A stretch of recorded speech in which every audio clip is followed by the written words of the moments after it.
Hey, what's up YouTubers? Today on my RC channel, it's time to do another build.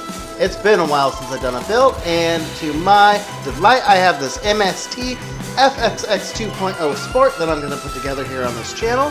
Here's the box. I got a good deal on this kit from A-Main's Hobby because it had a damaged box. I got the scratch and dent model. It saved me about 25 bucks on the overall price of this kit, which is awesome because it's about a $200 kit.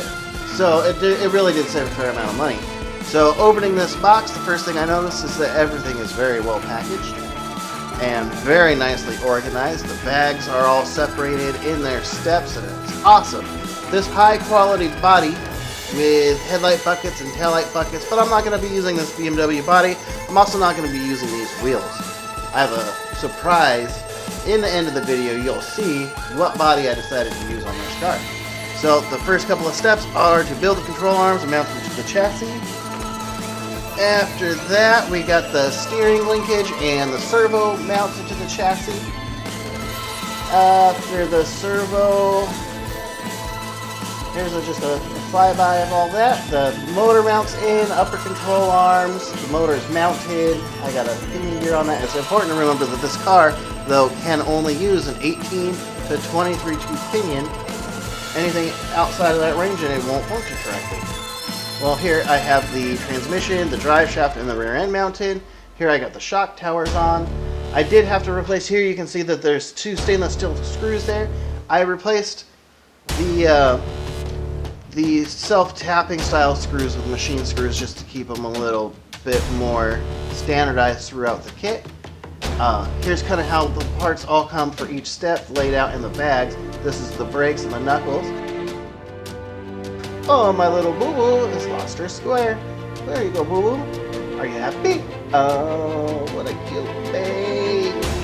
Back to the knuckles. The disc brakes for this car are super cool because the disc is able to rotate separately from the caliper. The caliper is actually mounted to the knuckles and stays stationary, giving it an ultra realistic look when you're cruising around the track. So here I got the upper braces on.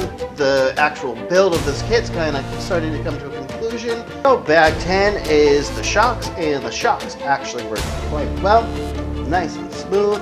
They have the nice O-rings, although it's a single O-ring in the lower, which makes them have less friction so that they're able to travel more freely. They do have the diaphragm in the top, and the front and rear use different spring rates, so it's important to remember that the front and rear have different springs, and that you set up that ring in a different setting for the front and rear. These are the electronics I'm using. I'm using the Hobby Wing 10BL 120 speed control, Spectrum 2-channel receiver, and an NHX high performance Q25 RC gyro that I used in this kit, along with a Spectrum SLT3 transmitter. So here's the car all wired up. It's almost finished.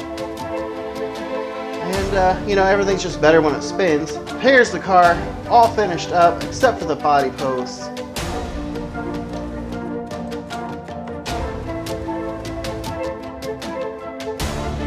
Look at this beautiful car. Here's the body post on the car. The car kit construction is now complete, and it's just time to mount the body.